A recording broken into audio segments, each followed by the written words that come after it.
Hi there, this is Sherry Lee Myers. Welcome to How to Connect with Angels. We believe that no matter what, every person has the unconditional love and help of angels, our messengers from God.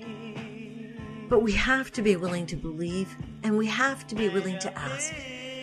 That's what our film, The Glitch, that we are shooting here in New Orleans is all about, with the help of some amazing music and talent. If you're curious, visit us at theglitchmovie.com and take a look. But now, right now, let's talk to someone who's devoted to helping us make a divine connection. Ann Andersson is a certified angel card reader and assertiveness coach trained by Doreen Virtue, as well as a certified Reiki healer and a certified Advanced Soul Realignment Practitioner trained by Andrea Hess. Ann is the creator of Angelplace on Earth website and Angelplace on Facebook. She speaks Swedish, English, and Greek. Her sole mission is to spread love, light, gratitude, and channeled messages from the angels and the ascended masters. Ann works with angel card readings, spiritual guidance, and soul realignment to help others find their way toward their spiritual life path. Her new radio show is Soul Sisters, Soul Realignment, co-hosted with Susan Schumacher at 9 o'clock in the morning, Pacific Time, Thursdays on psychictalk.net. I feel very, very fortunate to have met you and heard about you through your new radio show that you are doing with Susan Schumacher, and it's called Soul Sisters, Soul Realignment. And I want to dive in right away, Ann, and tell us what propelled you to create this show with Susan. It was like an opportunity coming into us, because if you send out, it's like you send out intentions into the universe, and you say that you want to walk this path. And we both stated that, and very much stronger in the last year, actually. We have been guests on radio shows during the autumn 2017, and this opportunity came, and we said, oh, we're going to do this. It's a passion. No, but, and you've been living in Stockholm, and Susan Schumacher lives in Arizona. Tell me how you met. We met 2015 in the middle of August, if I remember right. And we both took Doreen Virtue's angel card course. Online, and we met through that course because there's a group online on Facebook. So I think that Sue sent out something. She sent out a message with a friend ball kind of thing to people, and I was one of them who answered, and we immediately connected to each other. And I feel, and I know she feels too, that it's like finding your twin after eons of time. It's absolutely fantastic.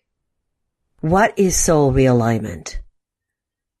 Soul realignment is a healing modality, and it's based on searching information for the soul who is asking for advice through the Akashic Records. And it's a very deep healing modality, because you can actually find out things that are interfering in this life, or maybe it's giving a hint who you really are, so you can finally be at peace. Because most people, when we go into the Akashic Records and find information about them, they say, yes, I recognize that, it's me, but I always try to do something else with it, for instance. So many people are so used to their gifts, and I'm one of them too. So we just take it for granted, and we think that someone else has a greater gift. But we all are unique, and we all have an energetic signature. So that is a great help, actually, to be able to to see yourself maybe in a different light and to get into your inner core. Can you describe to me how that experience, how does that happen for you when you are conducting a reading? What is that like? Well, I always ask for I want name, the birth date, year, where they were born, and their address where they live at right now. And based on that, I connect. I have Akashic Record guides, and I started out with 2. And during the way, it's coming more of them. And it's angels and it's guides and it's a lot of people around me. And it's actually not me doing the work. So I just log in to the Akashic Records and I ask my questions. And I have because the Akashic Records is contains a huge amount of energy and information.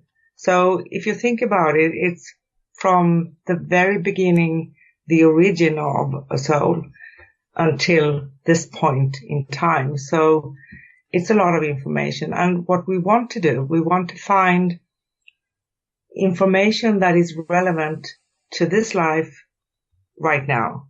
Right. So it's no meaning for trying to find out fancy past lives and things like that. Yes, that could be exciting, but that is not what I do. So I go in, I log in, and I connect, and I start to ask. First, I want to know if I have a connection with the soul I'm asking for. Yeah. And then I want to ask, the first part is interesting actually, because I always ask for permission. And even if the person who asks for the reading gives me permission, I want the soul to give me permission. Because sometimes we come here and we choose to do some things that might be considered negative or positive, but they really are not. That's a choice, because I believe we come here to experience ourselves. So I want to have that connection with the soul. And then I proceed and I want to see the vibration of the soul's origin. I want to know the energy centers, because like we have chakras, for instance. The most common are the 7 chakras in the body, but the soul has its own chakras, but they are called energy centers. So it's kind of interesting to, when you get a story, and then I move along to, we have something, the cord that connects us with a life force. I basically check everything out. May I ask you then, Anne, does it come to you as a vision? Do you hear? How do you transmit that knowledge into something that can be shared? I start out, the first protocol, I douse, but many times I already know. So I have some charts and some things that I have to look at, and I ask questions and I want to find the answer. I have a pendulum to use. But I also, very often, it's coming to you. So you just know. And I write it down. And I write everything down that's coming to me, either with a pendulum or a vision. I often have visions, and I can see like a sentence written or a word. So I just know by that. I rarely hear sometimes, but that's more like hearing in your inner ear. Yes. Anyway. Sure. And I take that information. So I basically collect a lot of information. It takes me maybe 5 hours to complete the questions around it, and it's also like a meditation. You're not very deep down into meditation, but I want to be somewhere I kind of withdraw from the world. So I want to be somewhere quiet. And then I take that information and I start to ask about, I ask about blockages, because those parts are very interesting too, because they can prevent us sometimes from moving forward. Yes. With something, and we don't understand what is blocking us. Yes. And it's never anything bad really, but it might be things that we have carried with us from past lives into this life. We may have made a vow to someone. We may have, I'm sorry, say that again. We may have done what? Made a vow. Oh, made a vow. Ah. Yeah. For instance, in a past life. And we haven't cleared that out, because here's the thing too. If we created something energetic, an energy within us that is connected to our soul, then that needs to be cleared in the dimension and the vibration where it was created. So we can't clear it in between lives. We have to do it when we are incarnated, if that makes sense. Okay. And it's basically, we come here and we don't remember. Most of us don't remember past lives and things. Some of us have glimpses, but most people don't know. So there can be things, connections that we kind of still have, we still keep. And we tend to incarnate with the same people. So it's like a soul family of a sort. And we know that we recognize each other. We can't just put our finger on it. So it's interesting, and that can help us, because even if the first situation when we made the vow looked like different than our life is right now, we can still have, it's like if I made a vow to you in a past life, and I promised you very heartfelt that I would never ever leave you. Yes. That might bring me in this life to feel that even if I know logically, I feel like I didn't do enough for you. So somehow that energy can keep me in a blockage. Yes. The radio show, Soul Sisters, Soul Realignment. Back to that. How can we contact you on the show? Can we actually get a reading on the show or ask you a question on the show? How does it work? On the show, yes. We actually do it like this. We speak about soul realignment. Okay. And just like you and I are now. We talk about it. Okay. Got it. We just bring it up as a subject because a reading takes much more time, and you can't actually do a mini reading for someone. So on the show, we give mini readings, but those mini readings are, we pull a card for the caller, or we just intuitively give a message, channel something for them. Nice. That's so nice. That's so exciting. And the show is an hour. And it's on Thursday in the morning here in the States. So you can start your Thursday morning at 9:00 on, looking out at the Pacific and tuning into this wonderful radio show and getting to know Ann and Susan. Now, Ann, I'm fascinated by your childhood. What you described, you grew up in a family of women who drew cards. Yes, that's fascinating. It couldn't be any more different than mine. So tell me more about that. What kind of cards were they? Who was it who was drawing cards?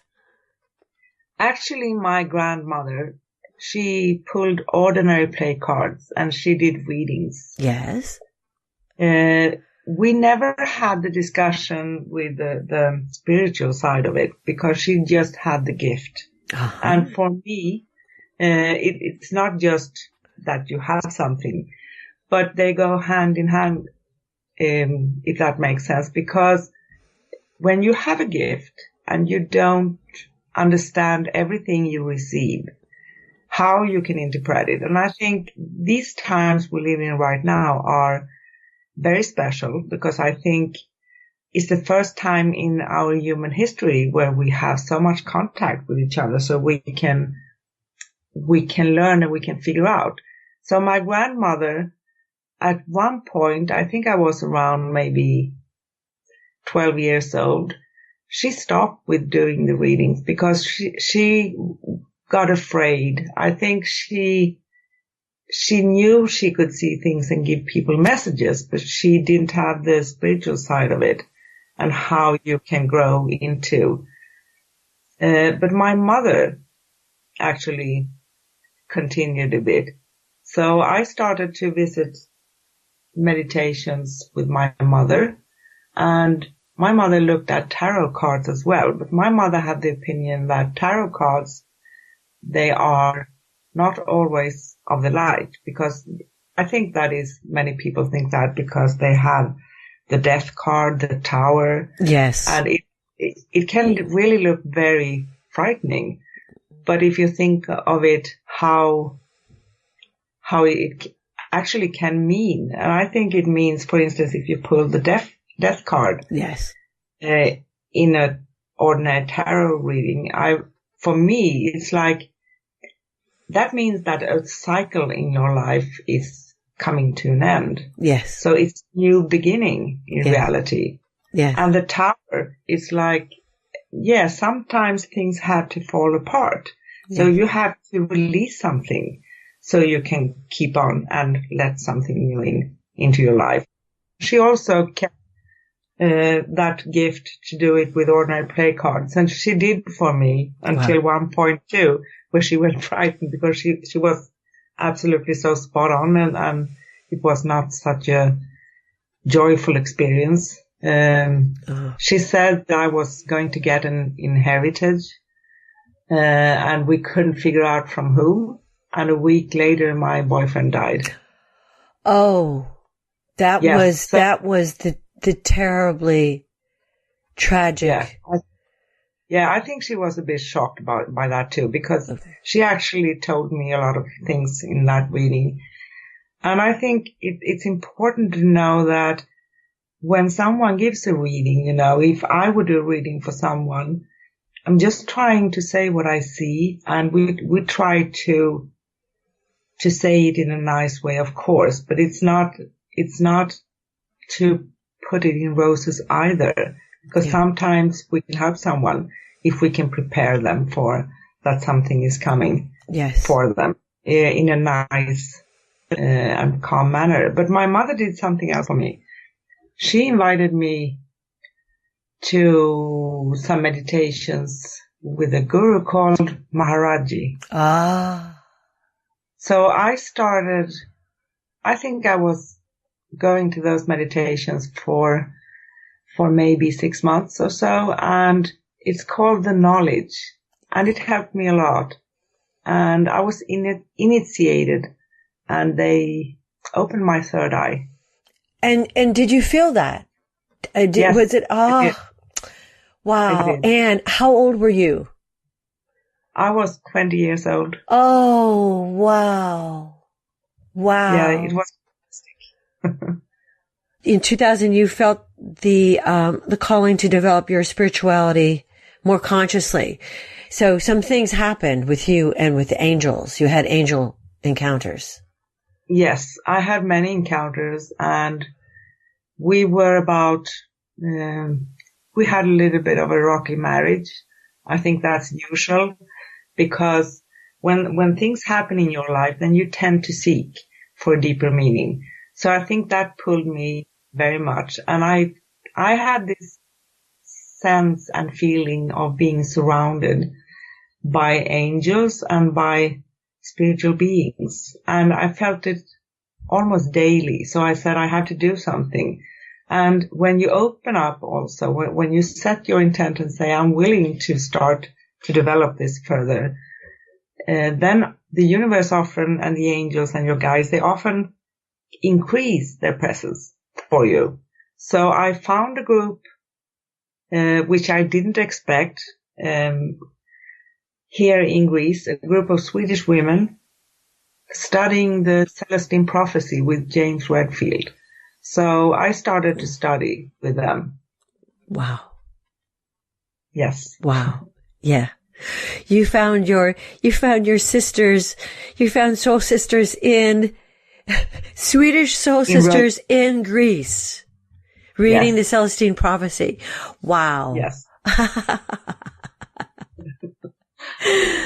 How cool is that? So, let's talk about the encounters with the angels that happened around that time.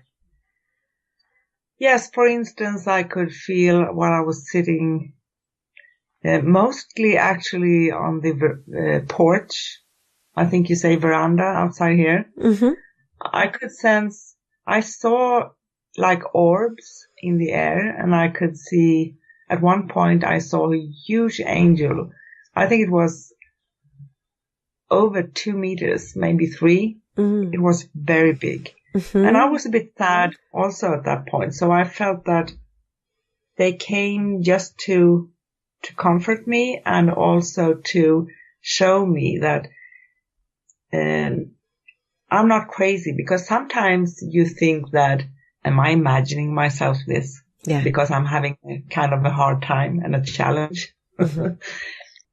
My sense of this, because I always say that no one of us living here right now on this earth, which is very dense, yes, we can just share our experiences. But my belief is that God, the divine, is living within us. And the angels are higher spiritual beings. That doesn't mean they are better or anything than us.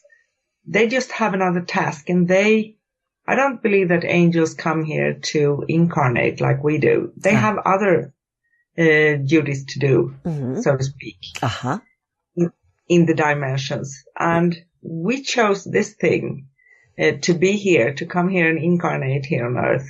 And I just believe that, no, I don't think that we can ever pray to something that we think is outside of ourselves, because it's not. I do believe that we have the power within, and that is coming from the source, from God, from the divine. Mm-hmm. And the angels have appeared to you, they've differentiated themselves.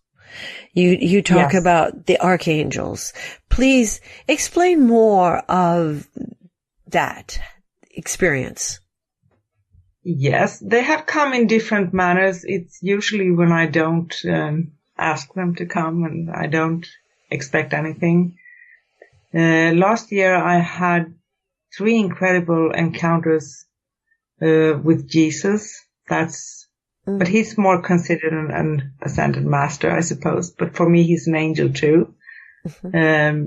So he came to me in visions, very strong visions, just out of the blue. Mm-hmm. And it's like when they show themselves, when they come to you, sometimes they have a message, something to say to you.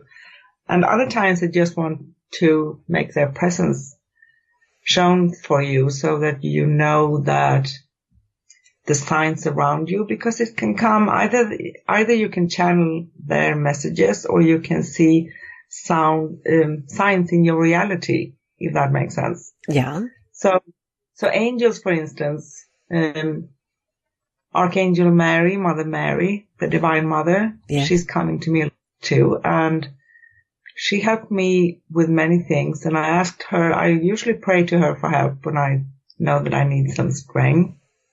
And to see things a bit clearer, and for a bit protection.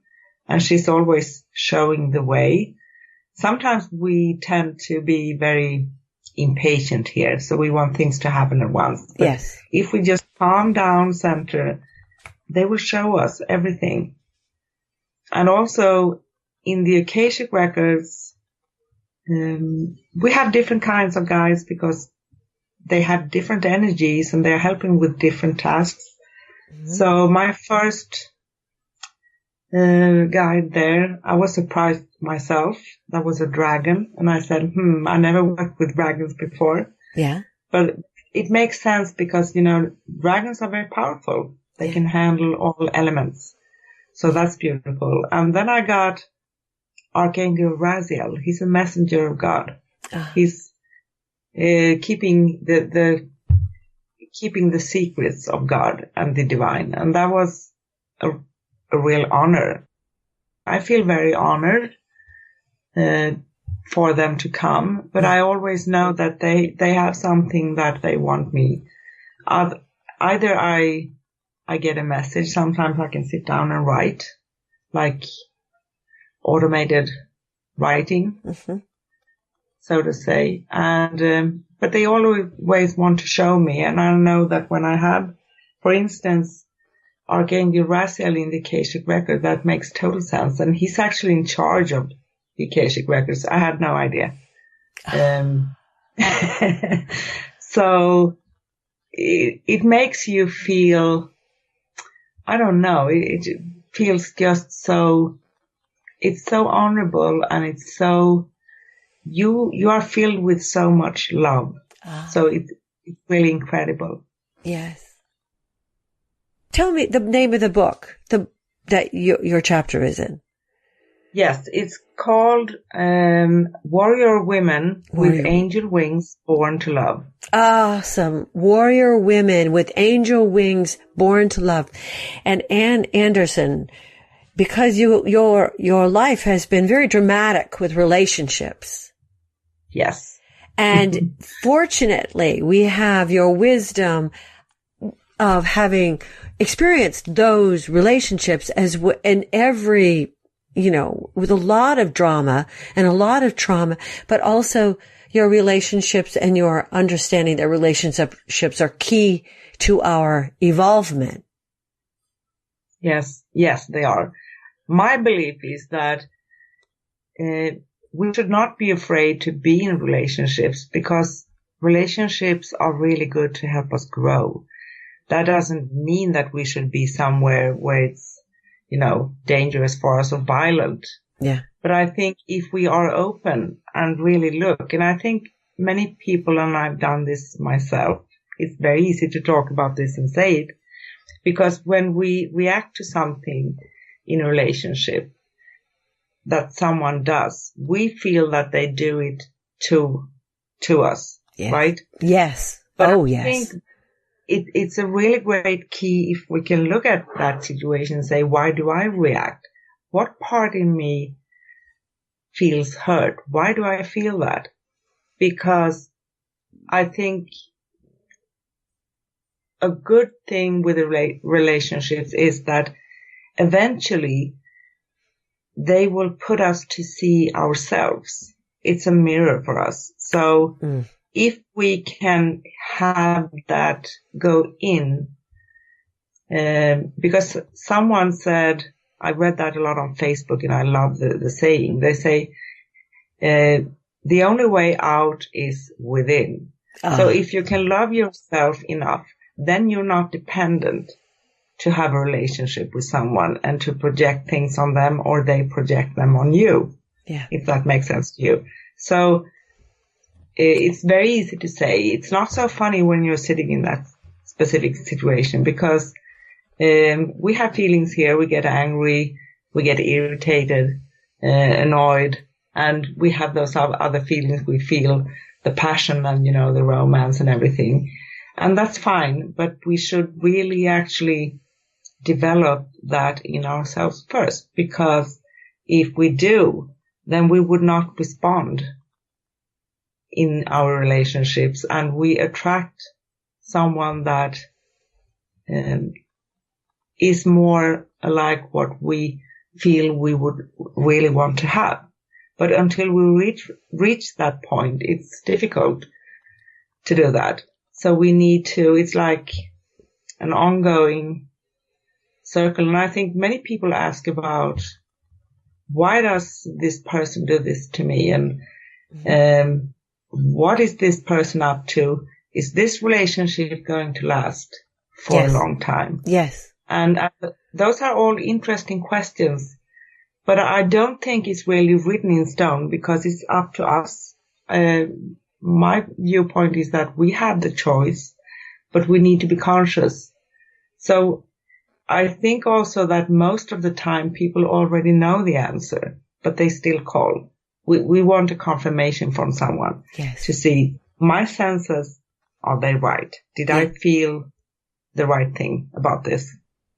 How do we get in touch with you, Ann? You can find me every Thursday on Soul Sisters radio show on Psychic Talk Radio Network. Yeah. And we show 9 a.m. and 5 p.m. UK time. Yes. And I have a website. You can reach me on angelplaceonearth.com. And you can also reach me at psychictalk.net/Ann with ANNE. Is there anything that you would really like to share right now about anything that relates to your work and your message, the message that's coming through you, or your own personal message? Yes, I think actually I have something that is very deep in my heart right now, and there are so many topics that are, but I think it's very important to be self-aware, and that's a challenging part maybe, but it's very good. Don't be afraid to see yourselves and don't judge yourselves, because it's equally important to be non-judgmental, because if we made a choice for something in the past, that is already gone. You don't need to live with that anymore. So just see that you have opportunities to make new choices. So when you get more aware of who you are and what you want and why you're here and everything, you can always make new choices. Always. That is wonderful. That's very valuable. Thank you so much. If you liked this recording and benefited from it, please, for heaven's sake, share it with your friends. If you loved it and want to hear more, go to theglitchmovie.com/how to connect with angels, where you can listen and subscribe. Thank you so much.